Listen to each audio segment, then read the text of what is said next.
Well, hello. Welcome to part two of what should have been Sunday morning's sermon. Apologies for not being able to fit everything in. It's a big subject to cover. It's a big, important story, and even in the sense of it being part of this holy habits theme, where it's actually two themes sort of stuck together. There's even more to have to cover, and it wasn't all going to fit in. So here we go. This feels a bit weird. I've not just spoken to camera like this since COVID. I forgot how odd it is not having a congregation here to riff off. And as such, some of what I'm about to say might not make any sense or work if there's no one else in the room. But we'll see how that goes.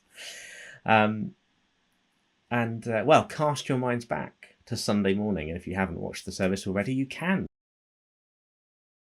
But cast your minds back to Sunday morning and imagine we've just sung Who You Say I Am, and then I've stood up and I've started talking about Zacchaeus. And the next kind of bit that I'd like us to think about, which is along the lines of making more disciples, which is the Holy Habits theme that this is attached to. And I don't know, I've kind of gone a full 360 on the theme. I don't like the name Making More Disciples. I don't think it is an accurate summary, actually, of what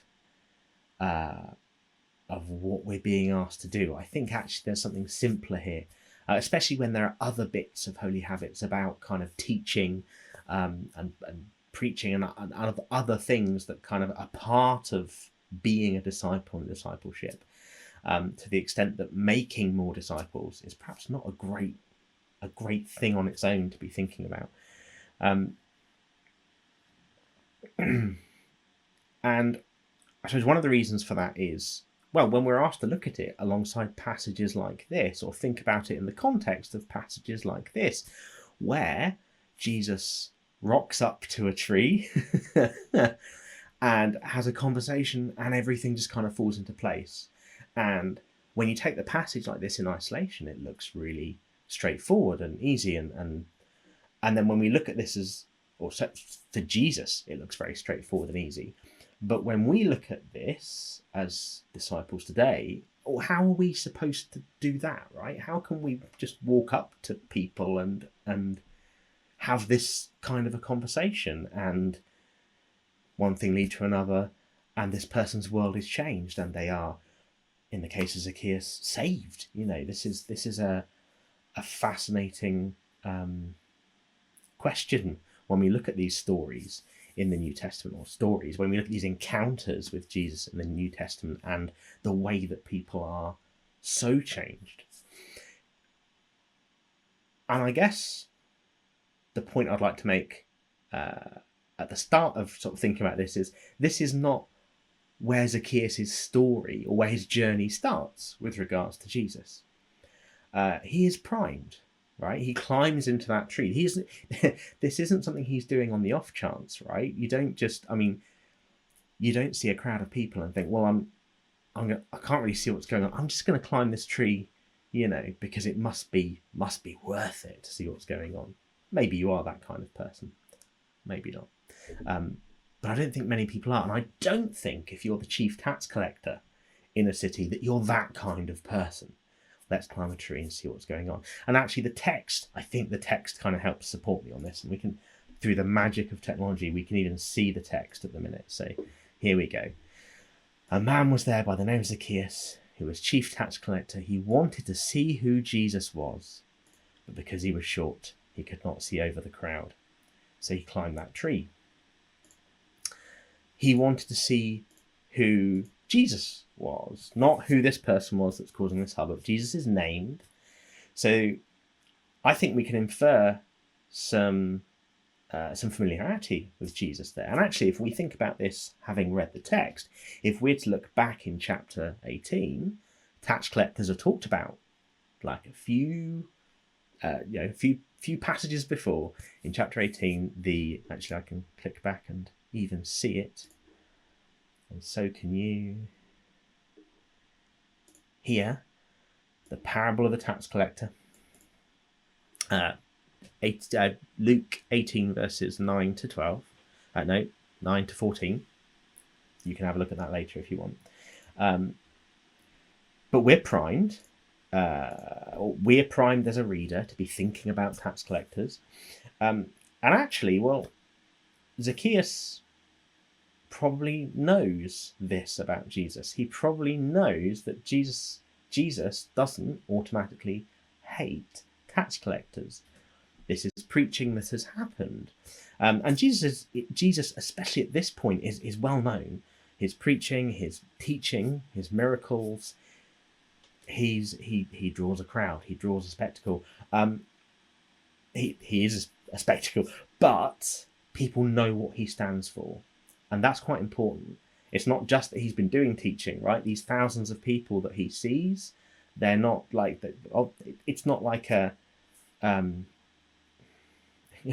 just going to see him. They're going to see him because they know actually a little bit about what they're going to hear already, and word catches on and travels. So Zacchaeus knows what Jesus is about, and so Zacchaeus puts himself effectively in Jesus' path. Now, maybe he's not expecting to be in Jesus' path precisely, but he puts himself in a position where he's perhaps hard to miss. So he's there. He is in Jesus' path. He knows that Jesus is going to be walking by that place. This is what the passage says, and so he puts himself there.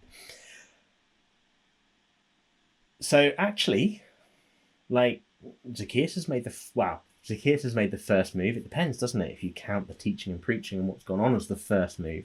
But there's been other conversations that have led to this moment, not directly between Zacchaeus and Jesus, but between Zacchaeus and other people, between Jesus and other people, and we've got to this point. And so, and this is kind of my thing about making more disciples. You can't just kind of draw a line and say, well, from this point on, we're making disciples. There's lots of other little processes that need to happen before that, that can create moments like this. So Zacchaeus has climbed that tree and is in Jesus' path. And so then that asks the question, well, for us today, who's climbing trees in our path? Which is perhaps an odd metaphor to think about, and isn't necessarily helpful for us because we're not necessarily traveling around in the same way that Jesus was. The way I like to think about it, and I've talked about this at Dad's Out meetings and other things, and children's work meetings, where I like to think about people sort of coming into our orbit, through all the things that we're doing as a church in the community and the events we put on. People sort of gravitate towards us, and they are in orbit for a brief time.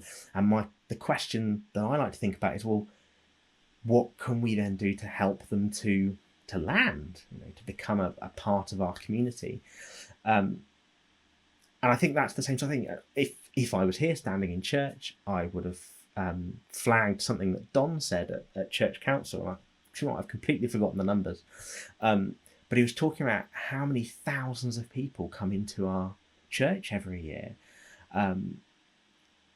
for whatever reason, that I kind of think, actually, that thinking about Zacchaeus climbing that tree is a helpful way of us thinking about these people that come to us because of what we're doing, because what they know about what we're doing, or just because they want to have a nice coffee and a cake and a chat.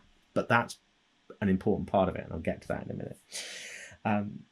So what then do we do with or how then do we reach these people? How do we get them to climb down out of that tree, as it were? The big thing for me is about making space for questions, making sure that we make sure people can feel comfortable asking us about what we believe and why we're doing what we're doing. And I think this is a crucial part of all of the activities we do, and it's a sensitive issue sometimes because our instinct perhaps is we don't want to proselytize, and I get that, I totally do, but I feel also there's a difference between doing these things in order to talk to people about Jesus, and kind of Jesus being the reason why we're doing all these things, but us actually then keeping that a secret from people, right? I feel like there's something that's a bit disingenuous about us not having an ulterior motive, but having a huge, important reason for doing the good that we do in our local community, and putting on the events that we do and inviting the people into our space and giving them a welcome and all that stuff, but having this huge, important reason that's driving us to do that, but then not telling people, um, or not giving people the opportunity to find out. And I think that's crucial for, helping people to become disciples, making space for questions and being able to give answers. And being able to give answers is not, again, it sounds daunting, but if you're following the other holy habits, you have the answers. I think that's the thing. If you're engaged in teaching and learning and all the things that we should be doing for our spiritual well-being as disciples, then people asking us questions shouldn't be a problem. But also there's that other thing where, I don't know, we worry if we're the right person, right? When you've got preachers and ministers and other people in the church that, well, you could talk to someone about faith. I don't need to do that. We devalue our own ability to communicate, but also the reason why people have come to us in the first place, right? If someone is asking you a question about why you're doing what you're doing, they've identified something in you that means that they're expecting they expect you to be able to answer that and want to hear the answer from you.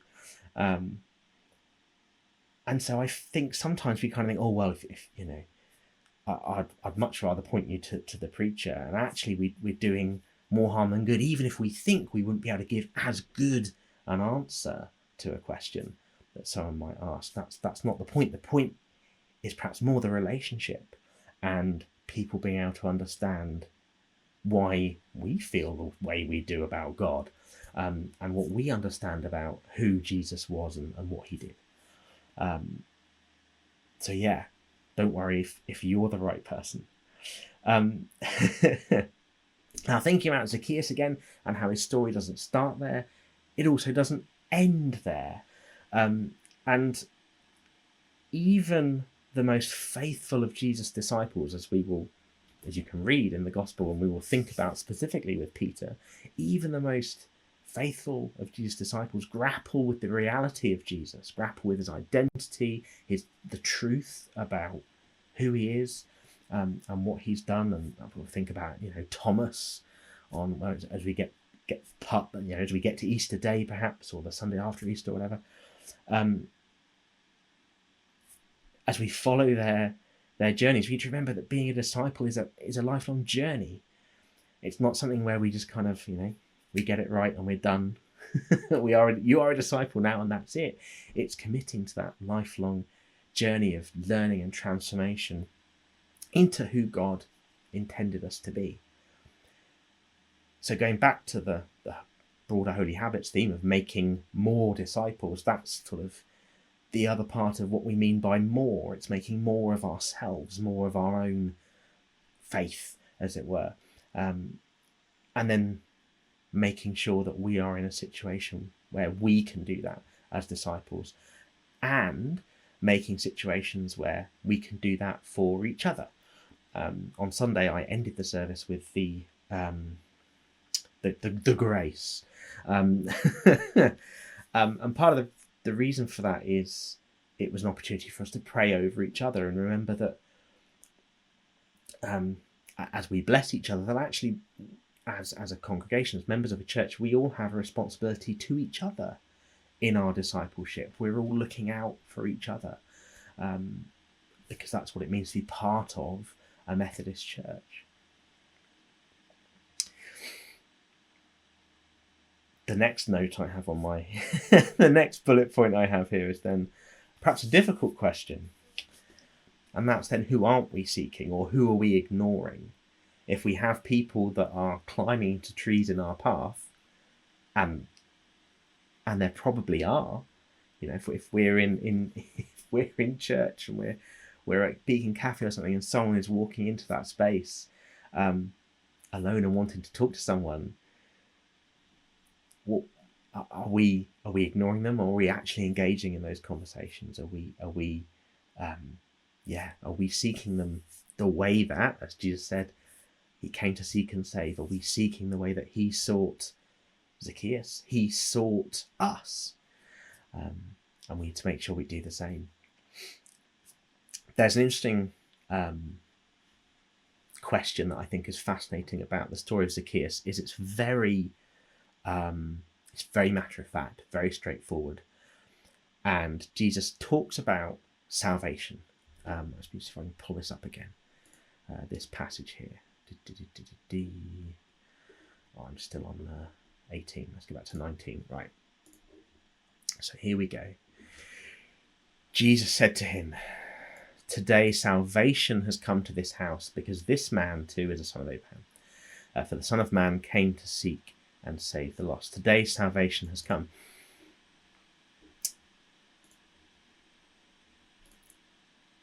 Where's the if Zacchaeus is saved, which is what we're going to imply from salvation has come, okay, this could mean Jesus has come to this house, and so because Jesus is our salvation, Jesus has come to this house. But I think this means that salvation has come to Zacchaeus in a not just a metaphorical way of the fact that Jesus is there, but a literal way that this man's life has been turned around. Where is the kind of ritual that we might expect to go with that?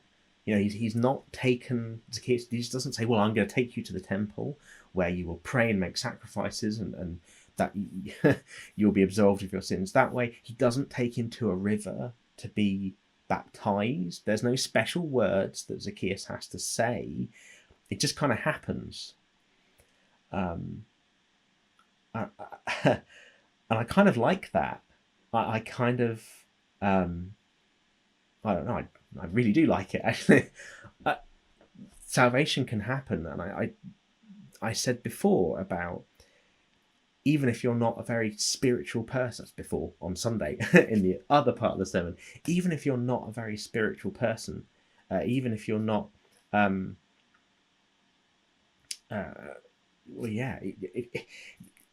that doesn't preclude you from being a disciple. In fact, that's almost the point with the people that Jesus calls, these fishermen and tax collectors. These are not spiritual people, religious, that's the other word I was looking for. These are not religious people. But it doesn't matter. It's not a requirement for Christianity at all, actually. So it's an important thing to consider here, that this just happens, and it happens the way it happens, and it's brilliant. So consider that when we're thinking about church and what we think is important that we have to do and have to say, and the actions, and yes, it's helpful, right? The religion can be helpful, but it's something to bear in mind as we are the church, how we communicate these things. So there's a conversation, there's a meal, and there's friendship. This is what happens. Jesus comes to Zacchaeus' house. We assume, we don't actually read, we don't know, there's not an account of them sitting down and having something to eat or something. We assume that happens because Jesus said, "I'm coming to your house to stay," etc. That is important. More important than the ritual and the religion. The conversation, the meal, that the implication of friendship, right? Who do you eat with? Right? You don't eat with, normally, we don't eat with strangers. We mostly eat most of our meals with people that we know. In the church, that's a slightly wider circle, perhaps, than if you're not. Because often we try and eat together, and that's the other holy habit that's kind of bolted on the end of this that I'll mention very briefly. The meal is highlighted, the going around for dinner is highlighted, and that then is the important thing, right? Not the spiritual thing that's going on. Well, I say that because the meal is the spiritual thing, isn't it? That's the point. The point that I think that makes, and the point that the whole eating together, how that's woven into, well, being a disciple and the New Testament and what Jesus does in general, I think is fascinating. And as we come up to Passover and Maundy Thursday and think about who Jesus ate with and why, I think it becomes a bit more interesting again. Because if we look at Maundy Thursday, if we look at Passover, like in the Old Testament, Passover is instituted as a family thing. It is a family meal. And I believe it still is today for Jewish people. So Jesus, when we think about the Last Supper and then, by extension, communion, Jesus is taking something that is for family and extending that.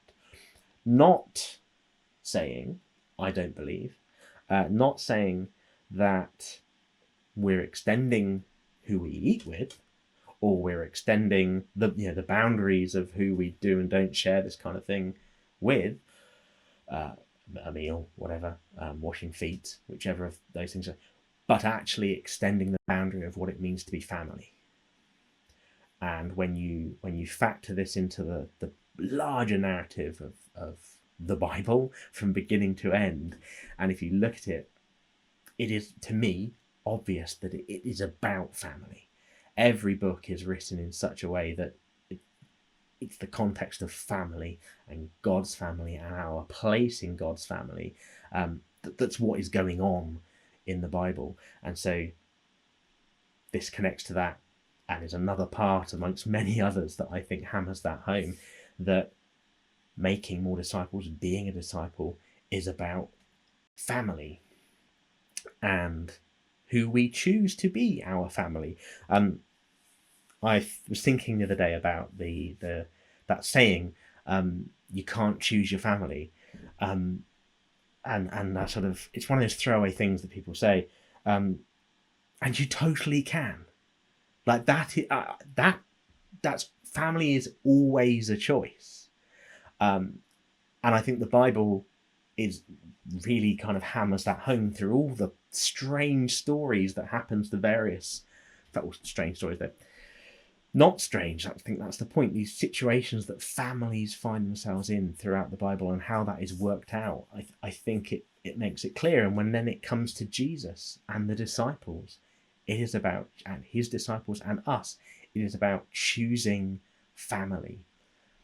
So family is always a choice, and Jesus chooses us. And so thinking about making more disciples again, and why I don't like that title, because it can sound like we're recruiting for a job, right? We want more disciples, we want more of us, or about more of us to do what needs doing, or to carry on the church, about succession planning. Well, who's going to do all these jobs once Jason's too old? We need to make sure we've recruited people in for that. No, it's not about recruiting disciples. It's about growing God's family. That is what I believe. That's what I believe this passage, amongst many others, is pointing towards, especially when we take it in that, as I say, the context and linking it to where Jesus shares meals and with who, and then what that goes on to mean. I think it is about family. And so that's, I guess, the last question that I want to leave you with is, how are you going to invite people into our family? How and who do you think you need to be inviting into our family? Who are you seeing? Who are you seeking? But who are you seeing, climbing into trees metaphorically in your path, that is actually them calling out, their way of calling out to you that they want to be part of this family, or that they have been prompted by God to become a part of this family. And what we then need to do is to have that conversation, to share that meal with them, and well, yeah, invite them in. So I guess I'll end with a prayer. It's always weird online, and I find it very weird praying to a camera that will be on the internet, but I'll do it anyway in the hope that you will share this prayer with me and make it your own. Father God, I pray that you would make known to us the people who you have placed in our path, the people that you would have us seek out, that you want to be part of your family and that want to be part of the family of God. I pray that as we have all these exciting Easter events and activities coming up, that you would help people that are coming to them, help us to help them, and help them to really encounter you in this time, to find the holiness in Holy Week, and to learn more about you and your love for them. In Jesus' name I pray. Amen. Well, thanks for staying with me. I have no idea how long I've spoken for. This is the beauty of doing it online after the fact. But as always, drop a note in the comments if you'd like to and want to engage. It doesn't hurt leaving a like. It turns out the algorithm loves it when people like, and on a normal Sunday service it's very awkward. Like, you can't just stand up and say that to the stream, I don't think, whereas this I'm going to. So do like the video, because it means more people will see it, and I think more people should be seeing the content that Rom's Methodist Church is creating. But thanks for sticking with me, and I guess I will see you at church somewhere. Bye.